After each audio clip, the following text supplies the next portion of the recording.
দেখুন বন্ধুরা, ডিম পটল আর আলু দিয়ে আমি ডিমের একটা রেসিপি করলাম। এইভাবে আপনারা ট্রাই করে দেখবেন, এটা খেতে অসাধারণ লাগে, খুবই ভালো লাগে, একবার হলেও ট্রাই করুন। নমস্কার বন্ধুরা, গঙ্গাসাগরের বনেদি রান্না ও পরিবেশ ইউটিউব চ্যানেলে আমি সবাইকে স্বাগত জানালাম। দেখুন বন্ধুরা, আজ আমি একেবারে নতুন ধরনের ভিডিও নিয়ে হাজির হয়ে গেছি। এই দেখুন, আমি 6টা ডিম সিদ্ধ করে নিয়েছি, 2টো আলু কেটে নিয়েছি, আর কয়েকটা একেবারে ফ্রেশ নরম কচি পটল আমি কেটে নিয়েছি। এই তরকারিটার জন্য ফ্রেশ কচি পটল হলে তবে ভালো লাগে এই তরকারিটা খেতে। মাঝখান দিয়ে একটা রো তুলে নিয়েছি, মাঝখানে যে অংশটা ছিল সেটা চেঁচে নিয়েছি। তাহলে এইভাবে যদি পটল কাটা যায়, পটলটা টাইট টাইট থাকে, তরকারিতে খেতে ভালো লাগে।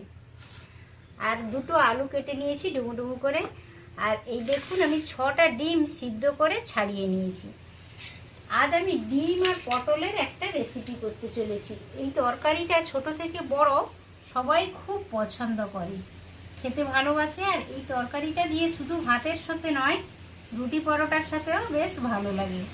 এই দেখুন, ডিম সিদ্ধ করার পরে ডিমগুলো আমি ছাড়িয়ে নিয়েছি।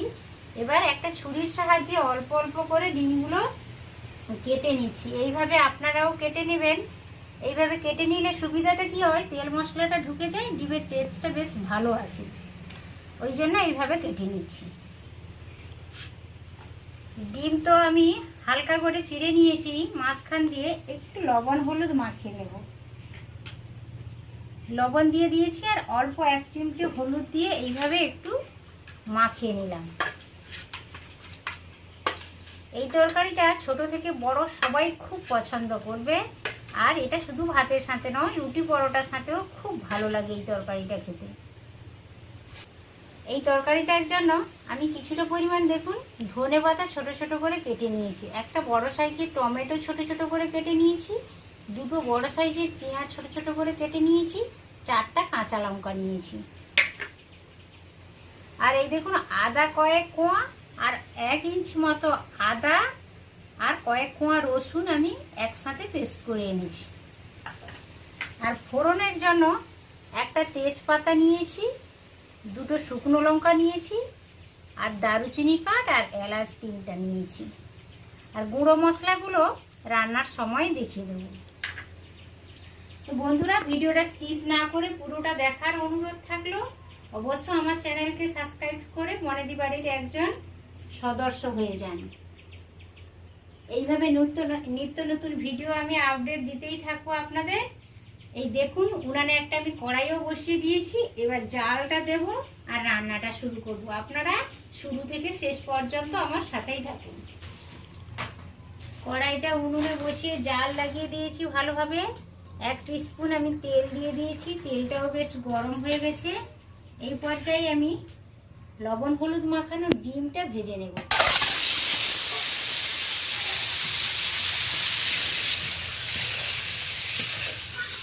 এই দেখুন, ডিমটা বেশ লালচে করে আমি ভেজে নিলাম। ডিমগুলো একটা বাটিতে তুলে নিচ্ছি। এরপর আলুটা ভেজে নেব আর পটলটা ভেজে নেব। আলুটা ভেজে নেব, কড়াইতে তুলে দিলাম। এই দেখুন, আলুগুলো বেশ লালচে করে আলুটাও ভেজে নিলাম।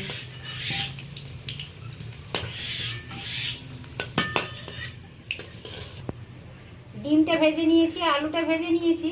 এবার পটলটা ভেজে নেব। আলু পটল ভাজার সময় আমি কোনো লবণ হলুদ ব্যবহার করলাম না।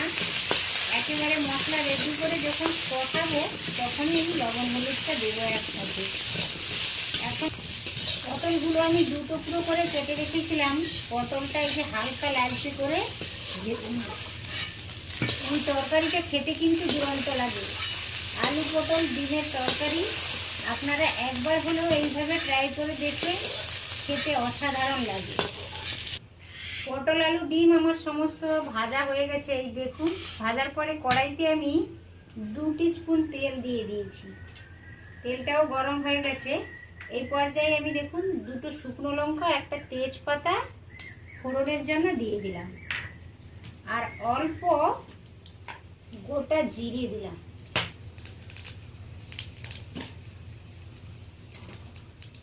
একটা দারুচিনি স্টিক আর 3টা এলাচ আমি দিয়ে দিলাম।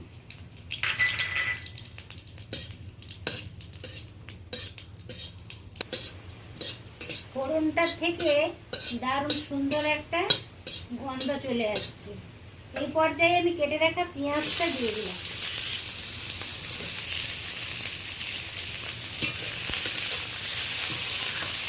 পেঁয়াজ টমেটো একসাথেই দিয়ে দিলাম।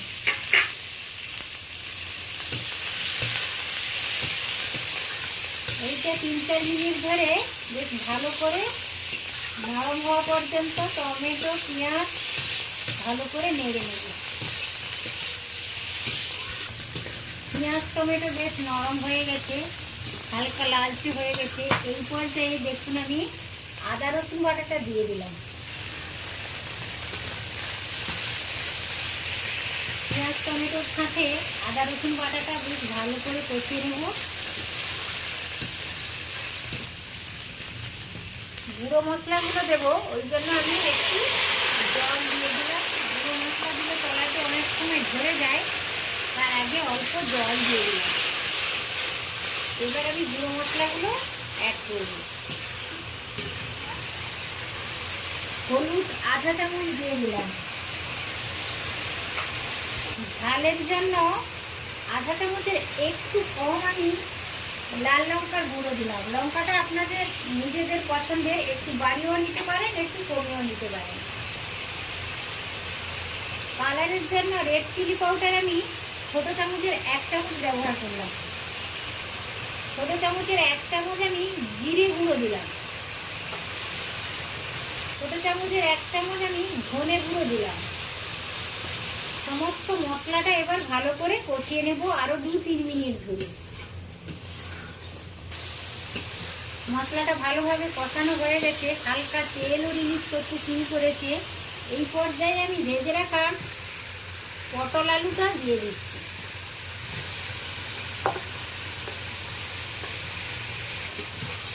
মশলার সাথে পটল আলু দিয়ে ভালো করে কষিয়ে দেব। আলু আর পটল ভাজার সময় আমি কিন্তু লবণ ব্যবহার করি নাই, এখন লবণটা দিয়ে দিলাম।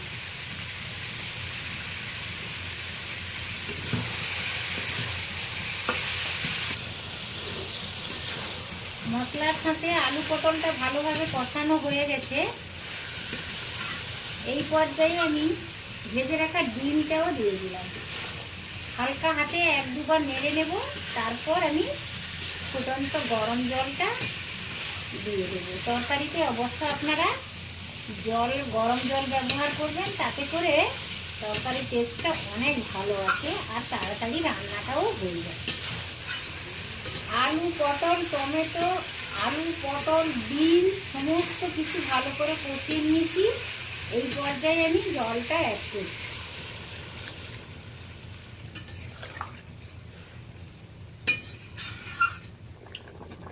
তরকারিটা একটু হালকা হাতে আমি নেড়ে নিলাম। তরকারিটা ফোটা শুরু করেছে। অল্প চিনি ব্যবহার করলাম, হালকা মিষ্টি মিষ্টি লাগলে ডিম পটলের তরকারিটা খেতে বেশ ভালো লাগে।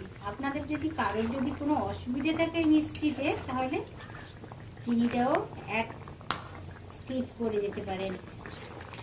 হালকাভাবে আমি তরকারিটা একবার নেড়ে নিলাম। এই দেখুন সব সবজি ভালোভাবে কুক হয়ে গেছে, তরকারিটা প্রায় কমপ্লিট হয়ে এসেছে। এই পর্যায়ে আমি ধনে পাতাটা অ্যাড করব। কিছুটা পরিমাণ আমি ধনে পাতা কেটে রেখেছিলাম। এই ডিম পটলের তরকারিতে ধনে পাতা দিলে খুবই ভালো লাগে খেতে। আর যাদের কাছে ধনে পাতা থাকবে না, তারা অবশ্যই একটু গরম মশলা উপর থেকে ছড়িয়ে দেবেন, তাহলে বেশ ভালো লাগবে খেতে। 4টা কাঁচা লঙ্কা আমি দিয়ে দিলাম। এটা অপশনাল, আপনারা দিতে পারেন নাও পারেন, এটা কোনো বাঁধা ধরা নিয়ম নেই। তরকারিটা প্রায় কমপ্লিট হয়ে এসেছে। দেখুন বেশ মাখো মাখো হয়ে গেছে, গ্রেভিটা অনেকটাই মোটা হয়ে গেছে। এবার আমি তরকারিটা নামিয়ে নেব। তরকারিটা একেবারে খাওয়ার জন্য রেডি হয়ে গেছে। এই পর্যায়ে তরকারিটা আমি নামিয়ে নিচ্ছি। এই দেখুন বন্ধুরা, ডিম পটল আলুর আমার রেসিপিটা কমপ্লিট হয়ে গেছে। আমি উনান থেকে নামিয়েও নিয়েছি তরকারিটা। দেখুন কতটা ভালো দেখাচ্ছে। ভালো যখন দেখাচ্ছে খেতেও নিশ্চয়ই ভালো লাগবে। খেতে তো অদ্ভুত সুন্দর লাগে। এই তরকারিটা দিয়ে পুরো ভাত খাওয়া হয়ে যায়। বন্ধুরা এইভাবে ট্রাই করে দেখবেন। আর ভিডিওটা যদি ভালো লেগে থাকে অবশ্য আমার ভিডিওতে একটি লাইক দেবেন আর চ্যানেলটিকে সাবস্ক্রাইব করে রাখবেন নতুন নতুন আপডেট ভিডিও পাওয়ার জন্য। আর ফ্রেন্ডসদের মধ্যে ছড়িয়ে দেওয়ার চেষ্টা করবেন বা শেয়ার করবেন। আজ তাহলে আসি বন্ধুরা, আবার দেখা হবে অন্য কোনো ভিডিওতে অন্য কোনো রেসিপির সাথে। তত সময় আপনারা সকলে সুস্থ থাকুন, ভালো থাকুন। নমস্কার, টাটা।